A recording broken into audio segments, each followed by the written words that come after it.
Hello everybody, this is Salman Ganai. Welcome back to my channel. तो आज की इस वीडियो में हम पढ़ेंगे चैलेंज टू बाइपोलैरिटी। यस, देखिए अभी तक हमने बहुत अच्छे से समझ लिया, पढ़ लिया क्या कि कोल्ड वॉर वाले टाइम पीरियड में ना जो वर्ल्ड है वो टू ब्लॉक्स में डिवाइड हो जाता है। कौन कौन से? वेस्टर्न लाइन्स और ईस्टर्न लाइन्स। यस, और वेस्टर्न लाइन्स को लीड कौन कर रहा होता है? यूएसए। और ईस्टर्न लाइन्स को लीड कौन कर रहा होता है? यूएसएसआर। अब देखिए इस वाले टाइम पीरियड में जब वर्ल्ड टू ब्लॉक्स में डिवाइड हो जाता है तो थर्ड वर्ल्ड कंट्रीज के सामने कहीं ना कहीं एक बहुत बड़ा चैलेंज उभर कर आता है। अब थर्ड वर्ल्ड कंट्रीज कौन सी कंट्रीज हुई? ऐसी कंट्रीज जिन्हें ना सेकेंड वर्ल्ड वॉर एंड होने के बाद इंडिपेंडेंस मिलता है। Right, second world war and कब होता है? 1945। 1945 के बाद उन्हें इंडिपेंडेंस मिलता है। वो एक इंडिपेंडेंट नेशंस के तौर पर इमर्ज होकर आती हैं। और सेकेंड वर्ल्ड वॉर एंड होने से पहले वो कॉलोनी थी, वो गुलाम हुआ करते थे। तो सभी ऐसी कंट्रीज जो जिन्हें सेकेंड वर्ल्ड वॉर एंड होने के बाद इंडिपेंडेंस मिलता है, तो उन सभी कंट्रीज को थर्ड वर्ल्ड कंट्रीज की जो कैटेगरी उसमें लिस्ट किया जाता है। तो इन सभी कंट्रीज के सामने एक चैलेंज आता है कि ये जो वर्ल्ड है जो टू पोल्स में बटा हुआ है, ईस्टर्न लाइन्स और वेस्टर्न लाइन्स, तो हमें किस ब्लॉक को ज्वाइन करना चाहिए? क्या हमें ब्लॉक को ज्वाइन करना चाहिए, नहीं करना चाहिए? क्या हमें एक नया ऑल्टरनेटिव निकालना चाहिए, नहीं निकालना चाहिए? तो क्या होता है कि किसी ब्लॉक को ज्वाइन नहीं करते हैं, एक नया ऑल्टरनेटिव निकालते हैं। तो चैलेंज करते हैं इस तरीके से। क्या करते हैं? जब ये ऑल्टरनेटिव बनाते हैं, नॉन अलाइनमेंट मूवमेंट जैसे ऑर्गेनाइजेशन बनाते हैं, तो फिर ये कहीं ना कहीं बाइपोलैरिटी को चैलेंज करते हैं। राइट, जो इनका ऑल्टरनेटिव था यूएस एंड यूएसएसआर का, दैट वाज डिस्ट्रक्शन। राइट, जो ये वाला ऑल्टरनेटिव निकालते हैं उसके अकॉर्डिंग इन्होंने पूरे वर्ल्ड में पीस को प्रमोट करना होता है। राइट, तो क्या होता है कोल्ड वॉर के टाइम पीरियड में ना जो यूएसए, जो वर्ल्ड है वो टू ब्लॉक्स में डिवाइड था, ईस्टर्न लाइन्स और वेस्टर्न लाइन्स। ईस्टर्न लाइन्स को लीड यूएसएसआर कर रहा होता है, वेस्टर्न लाइन्स को लीड यूएसए कर रहा होता है। राइट, तो क्या होता है कि जो इसी कंटेक्स्ट में जब वर्ल्ड टू ब्लॉक्स में डिवाइड था, तो कहीं ना कहीं it was in this context that non alignment offered newly decolonized countries of Asia, Africa and Latin America third way, and that was not to join either of the lines. तो इसी context में, इसी time period में non alignment जो concept है उसने कहीं ना कहीं न्यूली डिकॉलोनाइज्ड कंट्रीज को, जिन्हें नई नई इंडिपेंडेंस मिली थी, उन्हें ये एक नया वे दिया, एक नया ऑप्शन दिया, and that was not to join either alliance, कि आप किसी भी ब्लॉक को, किसी भी अलाइंस को ज्वाइन ना करो और एक नया ऑप्शन क्रिएट करो कि आप एक organisation like non alignment movement जैसी बनाओ, जिसके अकॉर्डिंग आप सभी कंट्रीज जो नई डिकॉलोनाइज्ड हुई हैं वो प्रोग्रेशन की तरफ जाएं और वो डेवलपमेंट के रास्ते में जाएं। राइट, तो क्या होता है फिर नॉन अलाइनमेंट मूवमेंट जैसे ऑर्गेनाइजेशन को क्रिएट भी करा जाता है। तो उसके बैकग्राउंड को अगर हम समझने की कोशिश करें, Yugoslavia, Joseph Broz Tito, India's Nehru, Egypt Gamal Abdel Nasser held a informal meeting, we can see, in 1956, where the Rough Idea of an organization like non-alignment movement was presented. This line is not written in your book where the rough idea of an organization was presented. तो मैंने खुद से लिखा हुआ। तो क्या होता है इस लाइन का मतलब? यूगोस्लाविया, इंडिया और Egypt, these are some of the countries जिन्हें 1945 के बाद, सेकेंड वर्ल्ड वॉर के बाद इंडिपेंडेंस मिलता है और ये इंडिपेंडेंट नेशंस के तौर पर इमर्ज होकर आती हैं। तो ये तीन कंट्रीज के जो लीडर्स हैं कौन कौन से? जोसेफ ब्रोज टिटो यूगोस्लाविया के, इंडिया के Jawaharlal Nehru the first prime minister of India, Egypt के गमाल अब्देल नसीर, ये क्या करते हैं? ये साथ में आते हैं कब? 1956 में, और एक इनफॉर्मल मीटिंग हेल्ड करते हैं जहाँ पे ये एक organisation like non alignment movement जैसी जो रफ आइडिया उसको क्रिएट करते हैं। एक रफ आइडिया क्रिएट करते हैं किसका? नॉन अलाइनमेंट मूवमेंट जैसे ऑर्गेनाइजेशन का। और उस नॉन अलाइनमेंट मूवमेंट के ऑर्गेनाइजेशन के अकॉर्डिंग क्या होगा कि सभी कंट्रीज उस ऑर्गेनाइजेशन को ज्वाइन करेंगी और मेंबरशिप को ज्वाइन करेंगी, और सभी कंट्रीज जो इस मूवमेंट को, इस ऑर्गेनाइजेशन को ज्वाइन करेंगी, वो एक नया ऑप्शन फॉलो करेंगी, एक नया वे फॉलो करेंगी, and that was not to join either of the lines and to go for the development. Right, तो इस आइडिया को वहाँ पे उस मीटिंग में रफ आइडिया प्रेजेंट किया गया था। बाद में इसी आइडिया के अकॉर्डिंग नॉन अलाइनमेंट मूवमेंट जैसी ऑर्गेनाइजेशन भी बनाई गई थी। तो चलिए आगे बढ़ते हैं। देखिए जो ये इनफॉर्मल मीटिंग हुई ना इन तीन लीडर्स के बीच में इन 1956, जहाँ पे एक नॉन अलाइनमेंट मूवमेंट जैसी ऑर्गेनाइजेशन का रफ आइडिया प्रेजेंट किया गया था, तो उस चीज़ को ना दो और लीडर्स ने स्ट्रांगली सपोर्ट किया कि हाँ एक ऐसी ऑर्गेनाइजेशन होनी चाहिए और एक ऐसा ऑल्टरनेटिव होना चाहिए जिसमें हम जो न्यूली डिकॉलोनाइज कंट्रीज़ हैं हम इसी ब्लॉक को ज्वाइन ना करें और एक थर्ड वे निकालें of development, right. Indonesia's Sukarno, Ghana's Kwame and Nkrumah strongly supported them. Yes, देखिए इंडोनेशिया का जो सुकर्नो लीडर था और गानास का जो क्वामे एंड क्रूमा लीडर थे, उन्होंने उस आइडिया को, नॉन अलाइनमेंट मूवमेंट जैसे ऑर्गेनाइजेशन के उस रफ आइडिया को स्ट्रांगली सपोर्ट किया और बताया कि हमें नॉन अलाइनमेंट मूवमेंट जैसी एक इंस्टीट्यूशन, एक ऑर्गेनाइजेशन क्रिएट करनी चाहिए जहाँ पे कंट्रीज मिलकर आएँ और डेवलपमेंट के रास्ते की तरफ जाएं और दोनों ब्लॉक्स में से किसी भी ब्लॉक को ज्वाइन ना करें, राइट। तो these 5 leaders came to be known as the 5 founders of non alignment movement. तो इन सभी 5 लीडर्स को इजिप्ट, इंडिया, यूगोस्लाविया, इंडोनेशिया और घानास के लीडर को क्या कहा जाता है? 5 founders of non alignment movement, because इन्होंने इसी आइडिया को क्रिएट किया था, right. The first non aligned summit was held in Belgrade in 1961 और नॉन अलाइनमेंट मूवमेंट की जो first we can say meeting होती है, समिट होती है, वो कहाँ होती है? वो बेलग्राड में होती है। और कब होती है? 1961। इस चीज़ को ध्यान रखें, ऑप्शंस में या फिर मल्टीपल चॉइस क्वेश्चंस में आपको ये क्वेश्चंस भी आते हैं। और मेंबर्स कितने थे? 20 मेंबर्स ने ये मीटिंग हेल्ड करी थी, राइट। उसके बाद this was the non alignment movement was the culmination of at least 3 factors. तो जो ये नॉन अलाइनमेंट मूवमेंट को बनाने के पीछे जो फैक्टर थे ना, तो वो कहीं ना कहीं ये 3 फैक्टर्स दर्शाते हैं कि नॉन अलाइनमेंट मूवमेंट का बनाना नेसेसरी था। तो वो क्या फैक्टर्स थे? Those were cooperation among countries and growing cold war tensions and widening areas. Yes, देखिए इसको बनाने के पीछे जो फैक्टर्स थे ना, जो रीजंस थे, पहला रीज़न ये था कि कॉपरेशन अमंग कंट्रीज। जो भी कंट्रीज इस ऑर्गेनाइजेशन को ज्वाइन करती हैं वो सभी कंट्रीज आपस में कॉपरेट करेंगी, चाहे वो ट्रेड के फील्ड में हो, चाहे वो किसी भी फील्ड में हो, वहाँ पे वो कॉपरेट करेंगी और अपने आप को डेवलपिंग से डेवलप्ड कंट्रीज में कन्वर्ट करेंगी, प्रोग्रेस करेंगी। उसके साथ growing cold war tensions and widening areas. आप देखिए कोल्ड वॉर में बहुत सारी टेंशंस इमर्ज होकर आई और क्या होता था कि जो कंट्रीज़ है ना वो एज कोल्ड वॉर एरिया बन जाती थी, जहाँ पे कंट्रीज़ कहीं ना कहीं लड़ भिड़ने को स्टार्ट हो जाती थी। जैसे आप क्यूबा देख लो, क्यूबा एक ऐसा एरिया बन गया था जहाँ पे यूएसआर एंड यूएसए दोनों आपस में एक डायरेक्ट कॉन्फ्रंटेशन के लिए उतर गए थे, but unfortunately that action was taken to UNO और जहाँ पे उसको रिजॉल्व कर दिया गया। तो और भी सारी कंट्रीज थी जैसे अफगानिस्तान, वियतनाम और बाकी मैंने एग्जाम्पल्स पढ़ी हुई है, जर्मनी के बारे में पढ़ा हुआ है, कोरियन क्राइसिस के बारे में पढ़ा हुआ है। और कंट्रीज को क्या लगता था जैसे ये कंट्रीज कोल्ड वॉर के एरियाज बने हुए जहाँ पे क्राइसिस डेवलप हुए, शायद हम भी इस वी कैन से हम भी इस सर्कल में आ सकते हैं कि हम भी कोल्ड वॉर का एरिया बन जाएंगे अगर हम जल्दी से एक नया ऑप्शन क्रिएट ना करें। और इन केस अगर हम इन ब्लॉक्स को ज्वाइन कर देते हैं तो हम भी कहीं ना कहीं कोल्ड वॉर के उस इन्फ्लुएंस में आ जाएंगे। तो हमें चाहिए कि जल्द से हम कुछ एक नया थर्ड वे क्रिएट कर लें जिसके अकॉर्डिंग हम सिक्योर फील करें, एक सिक्योर कंट्रीज के तौर पर रहें और डेवलपमेंट के रास्ते की तरफ मूव करें, right. So these were some of the factors due to which the idea of non alignment movement was presented and then according to that concept the non alignment movement organisation was created, right. चलिए आगे बढ़ते हैं। देखिए मैंने आपको पहले बताया था कि जो समिट हेल्ड करवाई गई थी इसमें 20 मेंबर्स थे, बट 20 नहीं 25 मेंबर्स थे, राइट। और टाइम के साथ साथ क्या होता है, इसके नॉन अलाइनमेंट मूवमेंट जो है इसकी मेंबरशिप एक्सपैंड होती है, बहुत सारी कंट्रीज़ को ज्वाइन करना स्टार्ट कर देती हैं, राइट।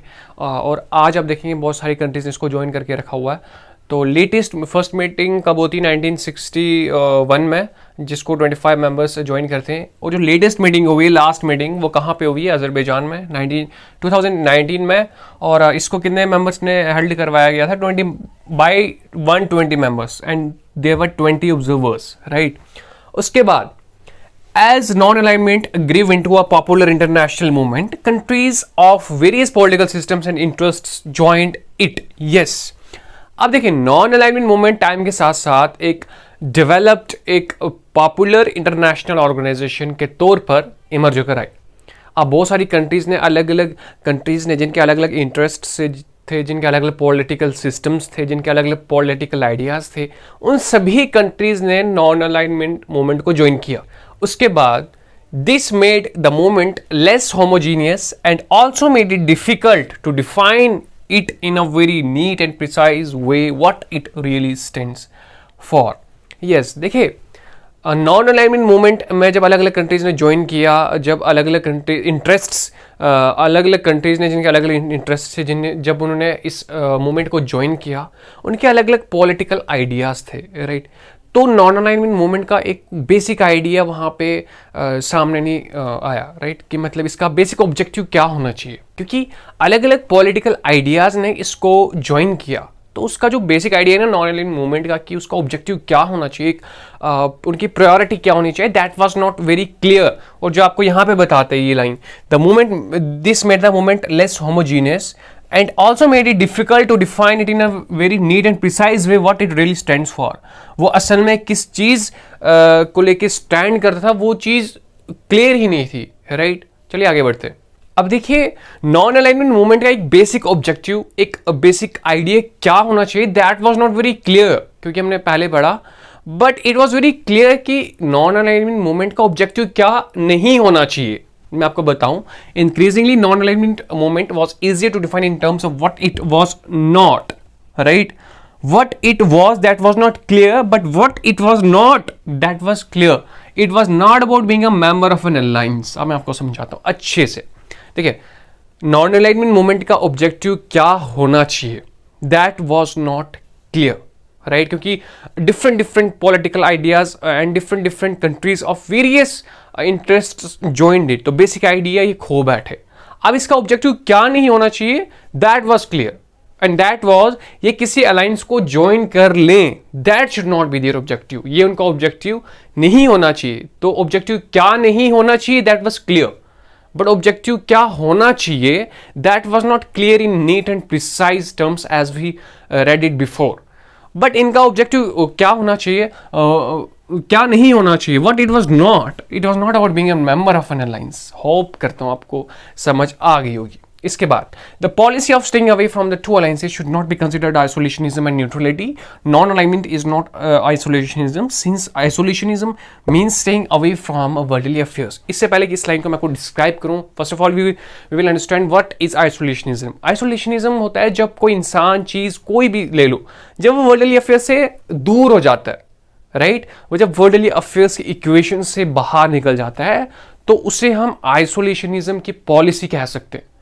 तो नॉन अलाइनमेंट मूवमेंट क्या आइसोलेशनिज्म की पॉलिसी फॉलो कर रहा था? नहीं। क्यों?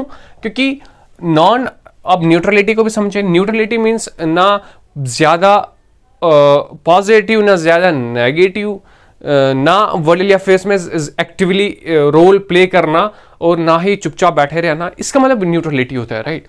और ना ही ये न्यूट्रलिटी पॉलिसी थी।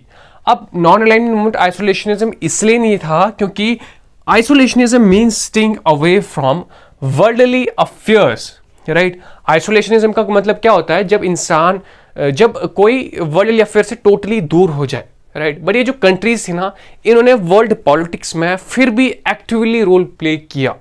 इसका मतलब ये नहीं था कि नॉन अलाइनमेंट मूवमेंट बना दी तो साइड पे जाओ, तो चीज़ों जो कर रहे हैं बाकी वर्ल्ड उनको करने दो, तो हम उसमें अपना रोल ही नहीं प्ले करेंगे। नहीं, that was not their main goal. In fact, the non-aligned countries, including India, played an active role in mediating between the two rival alliances in the cause of peace and stability. Yes. और देखिए बहुत सारी non-aligned countries ने, including India, they played active role in the world politics by mediating between the two rival alliances in the cause of peace and stability. उन्होंने ना कहीं ऐसे areas जहाँ पे क्राइसिस डेवलप थे कोल्ड वॉर वाले time period में, वहाँ पे उन्होंने क्राइसिस को सुलझाने की कोशिश करी, उनको रिजॉल्व करा, उनको ओवरकम करा, और वर्ल्ड पॉलिटिक्स में कहीं ना कहीं उन्होंने एक्टिवली रोल प्ले किया. ऐसा नहीं था कि वो वर्ल्डली अफेयर्स की इक्वेशन से बाहर होगी, जो वर्ल्ड का रैक करने दो हम बाहर चला सकते. नहीं, that was not their policy. In spite of being a non aligned movement, they played an active role in the world politics. So this was about the isolationism policy of non-alignment movement. क्या इसने isolationism policy को follow करा था? The answer is big no. क्या इन्होंने neutrality policy को follow करा? The answer is big no, right. क्यों? चलिए आगे बढ़ते हैं। देखिए जब हम आगे बढ़ते हैं ना तो वी कम टू नो कि non alignment is also not neutrality. Non alignment की जो पॉलिसी है ना वो न्यूट्रलिटी वाली नहीं है। What is meant by neutrality? Neutrality का मतलब कि जब कंट्री वर्ल्ड पॉलिटिक्स में क्या मतलब ऐसी कंट्री जहाँ पे वॉर्स हो रही होती हैं वहाँ पे वो क्या करता है कि वो हेल्प नहीं करता उनकी उस वॉर को वो कम करने में, वो साइड रह जाता है, राइट। और ना वो किसी से वॉर करता है। तो ऐसी पॉलिसी नॉन अलाइनमेंट कंट्रीज की नहीं थी, राइट। पिछली वीडियो में हमने आइसोलेशनिज्म पढ़ा था और यहाँ न्यूट्रलिटी के बारे में पढ़ेंगे। क्या पॉलिसी क्या non alignment movement neutrality policy को प्रैक्टिस कर रहा था? The answer is no. देखिए न्यूट्रलिटी और आइसोलेशनिज्म कहीं ना कहीं सेम है, but there is a little bit difference. Neutrality refers principally to a policy of staying out of war. Neutrality का मतलब होता है जब कंट्री वॉर से दूर रहती है, राइट। वो किसी कंट्री के साथ लड़ाई ही नहीं करता, right. States practising neutrality are not required to help and a war, जो मैंने आपको भी बताया, they don't get involve in wars. जो ऐसे कंट्रीज जो न्यूट्रलिटी को फॉलो कर रही होती हैं, प्रैक्टिस कर रहे होते हैं, तो वो अगर किसी दो कंट्रीज के बीच में लड़ाई हो रही है तो वो उनकी हेल्प नहीं करेगी किस चीज़ में कि उनके बीच में जो वॉर हो रही है वो एंड हो जाए। वो अपने आप को दूर रखती है, right. Non alignment countries including India were actually, ऐसी कंट्रीज जो न्यूट्रलिटी को फॉलो करती हैं, they do this, but in contrast non alignment movement countries including India were actually involve in Wars for various reasons. But non alignment movement countries की जो non alignment movement की countries थी वो Wars में involve थी। If you look at 1971 वाले time period पे, तो तब इंडिया एंड पाकिस्तान ने लड़ा था, and that was a period of cold time. That was a time period of Cold War. So we can say, in spite of being a non-alignment organization, the countries of this organization were playing active role in the world politics. They also work to prevent war between others and try to end wars that had broken out. उन्होंने कहीं ना कहीं ऐसी countries जिनके बीच में लड़ाई हो रही थी, उनके बीच में उनके जो इश्यूज थे, कन्फ्लिक्ट्स थे, उनको रिजॉल्व करने में एक हेल्प करी, राइट. और ऐसी कंट्रीज जहाँ पे और उन्होंने ये प्रायोरिटी भी बनाई कि हमें क्या करना चाहिए, वॉर को प्रिवेंट करना चाहिए एट एनी कॉस्ट. क्योंकि सभी जानते हैं वॉर इंसान कर भी ले, देखो गोली मेरे पास आपके पास है, मैं भी चला लूँगा, आप भी चला लोगे, बट डिस्ट्रक्शन दोनों साइड से होगा, राइट. सो इसी मोटिव के साथ नॉन अलाइनमेंट मूवमेंट बनाया गया था कि हम किसी ब्लॉक को ज्वाइन ना करें, डेवलपमेंट वाले रास्ते पे जाएं. क्या इन्होंने डेवलपमेंट करी, क्या ये सक्सेसफुल रहा, नहीं रहा, इस चीज़ को हम अलग टॉपिक में पढ़ेंगे. तो यहाँ तक आपको उम्मीद करता हूँ आपको चीज़ें समझ आ गई होंगी. नॉन अलाइनमेंट मूवमेंट की इनफॉर्मल मीटिंग होती है, देन इससे एक अमली जामा पहनाया जाता है नॉन अलाइनमेंट मूवमेंट को. उसके बाद फाउंडिंग मेंबर्स बनते हैं इस नॉन अलाइनमेंट कंट्रीज के. With the passage of the time the membership of this organisation expanded, right. अलग अलग इंटरेस्ट ज्वाइन हुए, ऑब्जेक्टिव्स इनके सामने आए, और उनकी पॉलिसी न्यूट्रलिटी और आइसोलेशन नहीं थी, because they were actively playing an role in the world politics. So this was all about your challenge to bipolarity topic. उम्मीद करता हूँ आपको अच्छे से समझ आया होगा. मिलते हैं दूसरी वीडियो में. Till then stay connected, keep learning. Thank you very much.